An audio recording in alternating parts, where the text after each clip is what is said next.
శిశువుకు ప్రియమార సేవలు చేయగా అనువైన పానుపు అమ్మ ఒడియే. శిశువుకు ప్రియమార సేవలు చేయగా అనువైన పానుపు అమ్మ ఒడియే. మలమూత్రములతో మలినము చేసిన కమ్మని మురిపమౌ అమ్మ ఒడియే. అమ్మ ఒడియే మిన్న ఈ అవనిలోన. అమ్మ అనే శబ్దం మహత్తర శబ్దం. అమ్మ అనే రూపం మహిమాన్విత రూపం. ఢిల్లీకి రాజైన ఆ తల్లికి కొడుకే. ఎంత కష్టంలో ఉన్నప్పుడైనా ఆ తల్లి కొంగు చేరగానే సేద తీరి బాధలన్నీ మర్చిపోతాడు బిడ్డ. అటువంటి మనసు అమ్మ మనసు చల్లన. అటువంటి చల్లని ఒడిలో జీవించాల్సిన ప్రతి మానవుడు నేడు తల్లిని వృద్ధాశ్రమాల్లో వదులుతున్నాడు. ఎండకు గాలికి వదిలేస్తున్నాడు. మాతృదేవోభవ, పితృదేవోభవ, ఆచార్య దేవోభవ, అతిథి దేవోభవ అని మన సంస్కృతి. అటువంటి సంస్కృతిలో చదువు సంస్కారం అని చెప్పి అంటాం. చదువే కాదు, చదువుతో పాటు సంస్కారం కూడా కావాలి. మరి అటువంటి ఈనాడు ఏ తల్లి తండ్రి కూడా నా బిడ్డకు 10కి 10 పాయింట్లు వస్తాయని ఆలోచిస్తున్నాడు తప్పించి, మీ పాఠశాలలో సంస్కారంతో కూడిన చదువును మా పిల్లవాడికి నేర్పిస్తున్నారా, ఒక మంచి ప్రవర్తన నేర్పిస్తున్నారా, ఒక క్రమశిక్షణ నేర్పిస్తున్నారా అని ఏ తల్లి తండ్రి కూడా అడగటం లేదు. పైగా ఈనాడు మా బిడ్డలంతా కూడా పెద్దలంటే గౌరవం లేదు, ఎవరు కూడా చెప్పినట్టు వినటం లేదు అని ఒకరికొకరు వాపోతూ ఉన్నారు తప్పించి, దానికి కారణం మేమే అని తల్లిదండ్రులు ఆలోచించటం లేదు. ఇది తల్లిదండ్రుల తప్పే. మనం ఏదైతే చేస్తూ ఉంటామో మన బిడ్డలు కూడా అదే చేస్తూ ఉంటారు. మనం తల్లిని బాగా ప్రేమతో చూస్తూ ఉంటే బిడ్డలు కూడా తల్లిని ప్రేమతో చూస్తారు పెద్ద అయిన తర్వాత. మరి ఈనాడు పిల్లల్లో చాలా అవసరమైనటువంటివి నైతిక విలువలు. అటువంటి నైతిక విలువలు పిల్లల్లో అందించాలంటే వాళ్ళకి ఇష్టమైన కథల రూపంలో అందించినట్లయితే తప్పకుండా కొంత మార్పు అనేది వస్తుంది. ఆ ఉద్దేశంతోనే మహతే అనే ఒక సేవా సంస్థ పేరుతో నేను ఆదివారం నాడు ఒక్కొక్క పాఠశాలకు వెళ్లి 9, 10 తరగతుల పిల్లలకు మాతృదేవోభవ, పితృదేవోభవ, ఆచార్య దేవోభవ, నైతిక విలువలు, మానవీయ విలువలు, అలాగే సామాజిక బాధ్యతలు ఇటువంటి అంశాలపై శిక్షణ ఇస్తూ ఉన్నాను. దాని పేరు సంస్కారం అని నామకరణం చేశాను. ఇందులో ఎంతో మంది మా గురువులు కూడా ఈ కార్యక్రమంలో పాల్గొని ప్రోత్సహిస్తూ ఉన్నారు. కనీసం 100 మంది ఈ మంచి మాటలు విన్నప్పుడు తప్పనిసరిగా ఏ ఒక్కరిలో ఒక మార్పు వచ్చినా ఒక పౌరుడిగా మన బాధ్యత మనం నెరవేర్చినట్లే. అందులో భాగంగా మొట్టమొదట అమ్మ గురించి ఈరోజు మాట్లాడుకుందాం.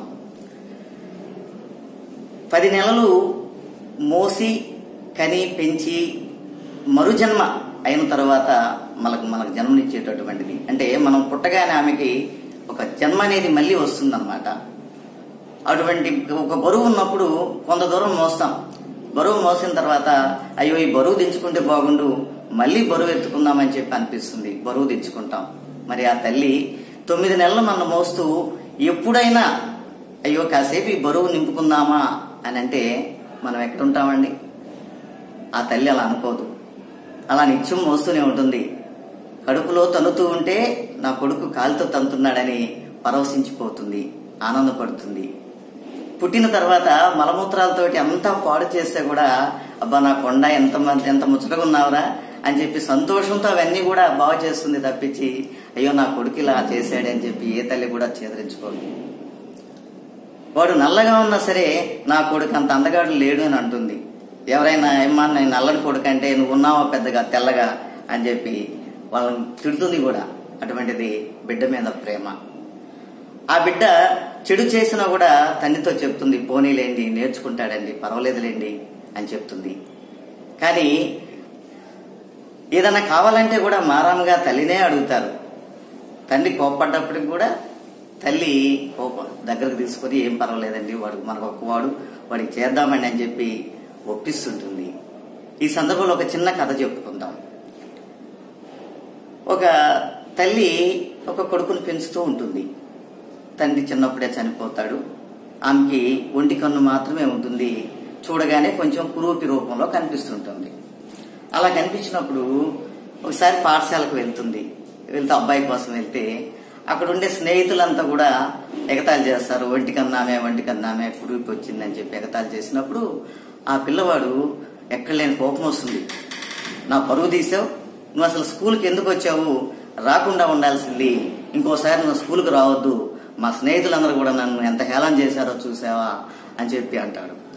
అన్నప్పుడు ఆ తల్లి ఉంటుంది, ఒరే నాన్న నేను కోపం దీనికోసం నన్ను రాలేదురా, ఏదో చిన్న పని నుండి వచ్చాను, ఇంకో చోట నీకు బాధ కలిగించలే, ఏం పర్వాలేదు నాన్న అని చెప్తుంది.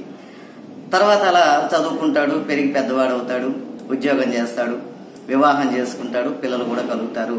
ఈ తల్లి దగ్గరకు రాలేదు.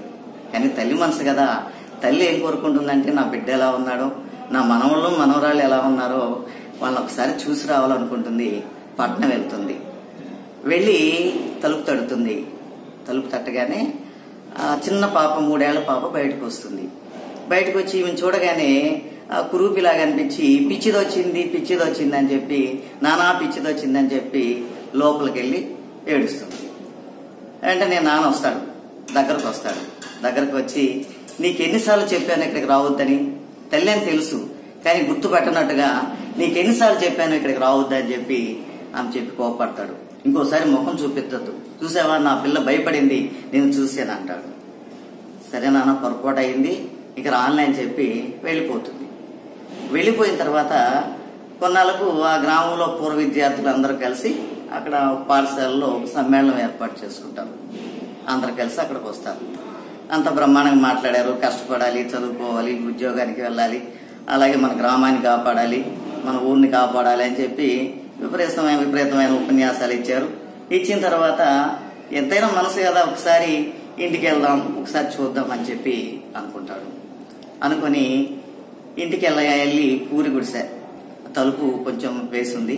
ఆ తలుపు అలా తీయగానే అక్కడ అమ్మ కింద పడుకొని ఉంది. అమ్మ చేతిలో ఒక ఉత్తరం కనిపిస్తుంది. ఆ ఉత్తరంలో ఏముందంటే, ఒరే నాన్న, నీ మీద నాకు ఎప్పుడు కోపం లేదు, నిన్ను ఎప్పుడు ఏడిపించాలని నేను అనుకోలేదు. నువ్వు ఒకసారి చిన్నప్పుడు ఆడుకుంటూ ఉన్నావు నాన్న, ఆడుకుంటూ ఒక రాయి మీద పడిపోయావు. ఆ రాయి మీద పడ్డప్పుడు నీ కన్ను వెళ్ళి రాయికి తగిలి నీ కన్ను కారిపోయింది. నిన్ను ఒంటి కన్నుతో చూడలేకపోయాను నాన్న. నిన్ను అలా చూడలేక డాక్టర్ దగ్గరికి వెళ్ళి నా కన్ను ఒక కన్ను నీకు అమర్చి నీ కళ్ళతోటే నేను ప్రపంచాన్ని చూస్తూ ఉన్నాను. అందుకే నాకు ఒక కన్నున్నా పర్వాలేదు, నీకు 2 కళ్ళు ఉంటే చాలు, నీ 2 కళ్ళతోటి నేను ప్రపంచాన్ని చూస్తున్నాను కదా అనే తృప్తితో ఉన్నాను తప్పించి నాకు ఎక్కడ కూడా నీ మీద బాధ లేదు నాన్న, నీ మీద కోపం లేదు, అంతేగాని నిన్నెప్పుడు నేను బాధ పెట్టను అని చెప్పి ఆ ఉత్తరంలో రాసింది. ఆ తడబడే చేతులతోటి కళ్ళమ్మని నీళ్లు గార్చుకుంటూ అమ్మా అమ్మా అని చెప్పి ఏడ్చాడు. ఎంత రోధించినా ప్రయోజనం లేదు.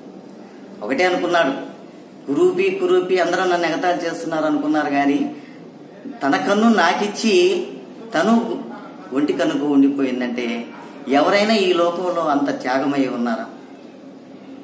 అవయవాలు తీసి తన బిడ్డకు అమర్చే ఒక త్యాగమయ్య అంటే ఒక తల్లి మాత్రమే. అందుకే సాక్షాత్తు భగవంతుడు కూడా ఆ తల్లి కోసం వెతుక్కుంటూ శ్రీనివాస రూపంలో